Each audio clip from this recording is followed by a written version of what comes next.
Ano ang kailangan para ma-maintain ang isang happy and healthy relationship?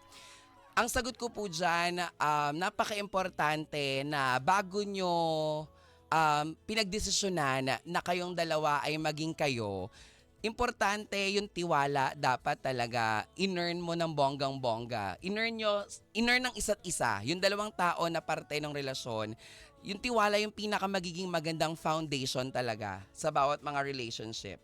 Sabi ni Ate Kimi Fierce, communication and comprehension, yes. Importante rin yung communication and yung comprehension, di ba? Yung papaano nyo nararamdaman.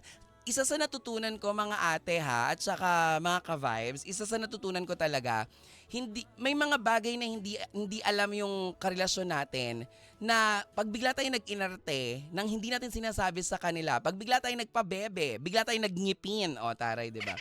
Pag bigla tayong nagngipin, nang hindi natin sinasabi sa kanila, hindi nila alam yon. So, importante na kapag may ganun kang nafe-feel, alam ko na hindi ikaw ganun kadali na parang sasabihin mo agad. Magbigay ka ng time for yourself, tapos isabihin mo sa kanya, kasi siya naman, di ba, yung sa palagay mong makakaintindi sa'yo dahil karelasyon mo nga siya. So, yun. Parang importante talaga siya. Tsaka yung trust. Yung kahit hindi kayo mag-usap ng isang buong araw, lalo na kapag ka nasa trabaho kayo, pero pag uwi nyo, i-update yung isa't isa, alam nyo na hindi kayo gagawa ng something para masira ang relasyon ninyo, 'di ba? So yun yung sa akin. Trust, syempre, ang tulong ng ating Ate Kimiko from Tondo and Dubai ay comprehension and communication.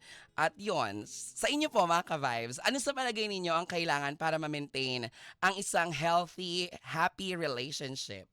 Syempre kailangan masaya rin yung ano nyo, yung keme nyo, di ba? Masaya rin, dapat match din kayo sa ganon. Kasi nakaka-healthy ng relationship kapag ka happy-happy kayo sa sa mga intimate na ganap, di ba?